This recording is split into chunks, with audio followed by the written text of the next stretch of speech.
I went to Chicago just coincidentally on November 4th. Obviously, Obama was elected, and so I went to Grant Park and heard his speech. And this post is just kind of explaining from my point of view the atmosphere there and his speech and how I found it inspirational, I guess. That must have been really exciting. Yeah, it was way cool. Everyone was really pumped up, and I was with my mom, and she was so surprised at how many people there were. Everyone was so respectful, and there was nothing really, no rioting or anything going on, so it was pretty cool. So Dominique had a reaction. Do you want to talk about what you were thinking? Her experience was great. I would have loved to be there, but I wasn't. I understand that she was there and it was crazy and the atmosphere was crazy, but what stood out to me was what you wrote about me being the black president in a still very racist country. This country is racist. I'm not saying it's not, but I feel that people like yourself are making this a race issue, and it's not. It's not about the color of his skin. It's about what he's providing for this country. It has nothing to do with the color of his skin. It's about his etiquette and how he presents himself as a president and a candidate. So that was what I disliked about the whole thing. Everything else was great, I totally agree with you. I think he's going to be a great president, not because of the color of his skin, but the reason I brought it up in that post is because, when I was there was a big emphasis on him being the first African-American president, and, so many people in the streets were crying and saying, "Thank you, Lord, I never thought I'd see the day when, a black man was in office." So that's why I brought it up, not because I think he'll be good. You see things like that, things like I saw a black whatever saying that that he's like the first. I'd never see a day like that. So that's really ignorant, because it's just, I feel like it's things like that are like wow, he's not fully black. He's half white and he's half black, and I'm pretty sure that without the votes of the support of Hispanics and Caucasian people and Asians and Middle Eastern people, he wouldn't have been voted. And I feel like we're not getting any. People who are not black are not getting any acknowledgement that we also contribute into his presence.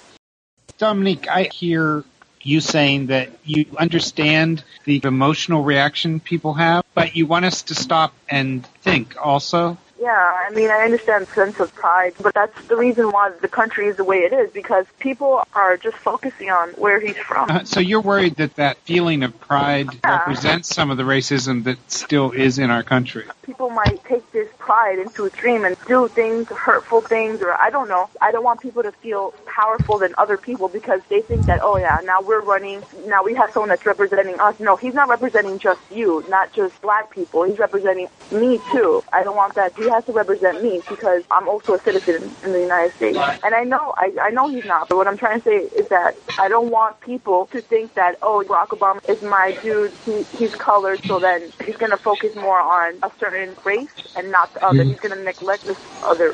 That's the way people sometimes come off. Katie, can I ask you to say a little more about coming from Salt Lake City and somebody like Dominique or Farisa who have never been to Salt Lake City? We have our own prejudice about you guys. Okay, I go to a private school because if you go to public school here, it's basically like Mormon school, and since I'm not Mormon, I'm kind of a minority, especially if I lived outside of Salt Lake in cities which are like an hour away, like Provo and Orem. They're probably 96% LDS, which is the Mormon religion. And so as a younger kid, I was outed for not being Mormon and not having the same ideas and ideals as them, like super conservative. So it's pretty weird living here, especially when you have ideas. Like, all my next door neighbors are super Mormon, so when we put an Obama sign out, we kind of got scorned at and stuff. And so it's been interesting growing up here. When I go to other cities, I'm seriously amazed at how busy and diverse they are. And obviously I've traveled a lot, but then you always come back home and everyone looks the same, acts the same, and it's frustrating at times, but not all of us are Mormon and conservative. I think that's why everybody loves New York, because it's like everybody's here. Like every type of culture is here. Mm-hmm.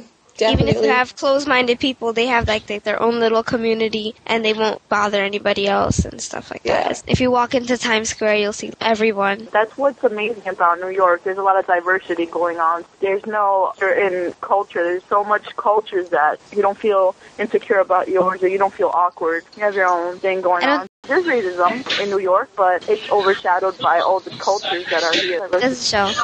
Yeah. There's a lot of racism in Utah. I mean, in Salt Lake it is more diverse, but just to give you an idea of my school, one of the more, open-minded, diverse places, I probably have maybe 3 African-American kids in my whole class. So, and maybe 10, 15 Hispanic people, and then a few Asian kids, and the rest, it's just all white. So it gets frustrating at times. But even we're all there because we're sick of dealing with the closed-minded people. That's mostly why people go to Judge, because that's my school, Judge. People are really judgmental too. If you're not blonde, white, Mormon, blue-eyed, you're kind of weird. I don't know, it's pretty weird. Oh, man. Ugh. Also, in my post, I said, in this still racist nation is I live in a place where even today, we're not in the South, but people are still talking about, in the newspaper today, or not today, a few days ago, there's 2 newspapers. One's this independent newspaper, and then one is owned by the Mormon Church. And it was talking about Barack Obama, how he's black, how it's kind of a disgrace to the nation, and it's just kind of sad to see that. Wow. That's so ignorant. That's not fair. If you wow. Dominique, I just want to not allow us to feel so comfortable for a second, though, and just think about Katie being this person who's more open-minded than her neighbors, and then she's shocked by the local newspaper and so forth, and so she posts this thing on Youth Voices and gets accused of being maybe having some racist attitudes herself, right? So can you imagine how that might feel, in some way? I mean, hey, I give you props, I couldn't imagine, I can't imagine being in a town where you are, if you don't have blonde hair, blue eyed, you're just, I couldn't imagine. I would love to see those, that they're Caucasian. I would like to see them come to New York and see how long they'd last in this, and how they'd function around this area. I don't think that they would last, and I think that they would probably I